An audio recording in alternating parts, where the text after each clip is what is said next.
Hey guys, I'm back with Bean here. We're going to go on to kind of another intermediate kind of session here. So first thing we're going to do, being in hands and knees, we're going to start stretching out the back. So we're going to go Cobra Child.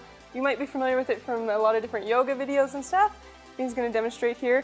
The reason we have the pad back here is because we don't want to squish your knees, for lack of a better term. And then you're going to go forward and stretch out your hips. So a lot of the time, if you do have that muscle wasting, so muscle atrophy through your hamstrings and calves, your knees will just get too compressed, so you'll need some padding through here. Yeah, a bigger pillow would work as well if you're just at home.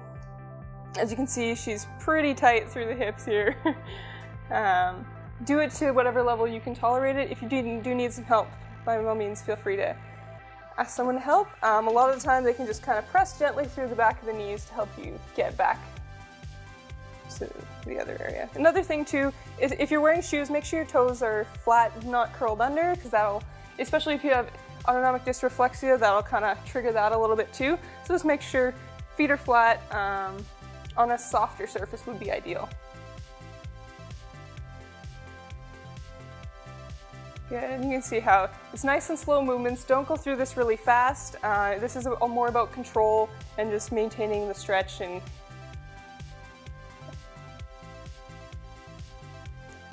perfect, so that we've loosened up a little bit. We're gonna go on to the next one after this last hip stretch. It's gonna be hands and knees. This is just gonna be practicing weight shifting. So this is engaging not only your core, but your pelvic muscles as well. Yeah. Okay, so weight shifts. So you want your knees to be about a shoulder width apart. Good, and then you're pushing forward off your knees. So a lot of the time you'll be shifting through your lats and your core as well. Good. And forward again. So it's not as far a range of motion as the Cobra Child pose, but this is working on that control. So you can see how our back's wobbling a little bit, so it's core up, so you can kind of suck your belly button in. Good. Really wanting to keep that flat line through here. This is kind of prepping you for a plank as well. So half the battle is stopping from sliding backwards. So that's a lot of core and coming forward. That was a great demonstration for that. Good. Yeah. All right, so the next one is a single arm raise. So here, flat back, core tight. You're gonna raise one arm up, really trying to maintain that posture. Good, and then the other side. Good, you can see Beans on her knuckles here. If you do have problems with your wrists, I know you guys get a lot of wear and tear on them, you can go on knuckles, or we do have the option of push-up bars. So these are usually pretty cheap, inexpensive, usually only about 10 bucks, but they can help just alleviate some of that pressure through the wrist. Yeah, good. And you can go down to elbows.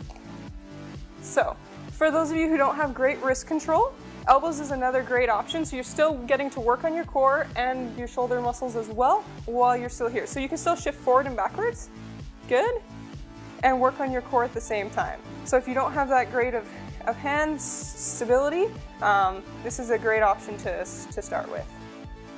Perfect. And then the single arm raise from here, not as easy to do, but it is something that you can attempt. Perfect. All right.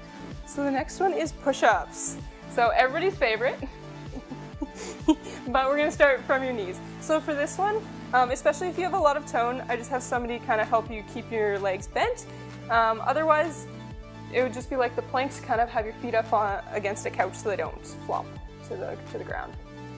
Perfect. All right, so we're going for wide push-ups to start. So good, hands are in line with your shoulders and you're going up and down, really trying to maintain that good straight line through your hips and all the way up to your shoulders. So the goal here is 10. You can do different variations of push-ups as well, wide, narrow, whatever you kind of want. The goal here is working on your core while you're moving. So the fact that we're moving our body up and down is a little bit harder on your core to maintain through that momentum. Perfect, and you can go down. Perfect. All right. Okay, we get to sit up from here. Yeah. All right. So you're gonna sit legs over the edge.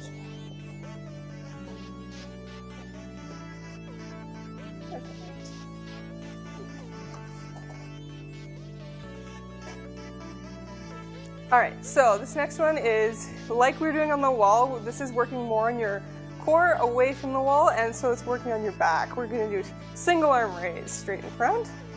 Good, and back down.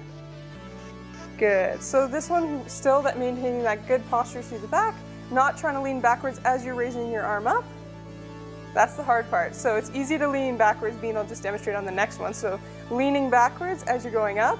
So that's that little bit of a counterweight. We don't want that, so we want that straight, nice posture. Good, and up. Perfect. And then we'll do side raises. This one's usually a little bit easier. If you do have one side that's stronger than the other, you're gonna find you're gonna end up leaning one way or the other. So really, a mirror is a good tool, or even if you just wanna video yourself on your camera, to see if you end up leaning one way or the other. Perfect, and you're straight today, so you're good. Perfect. And relax. So this last one is a combination. So again, with the resistance bands, I love these because you can vary the resistance on these. So this is a row with a fly combination. So still going for that good posture, so pulling back, good, and then you're flying out. Nice. So here you're really just making sure your traps don't jump up, so that's your shoulders moving up, you want to keep them down, and really working on that posture, not curling in. Good. Let's do one more. Perfect. Good stuff.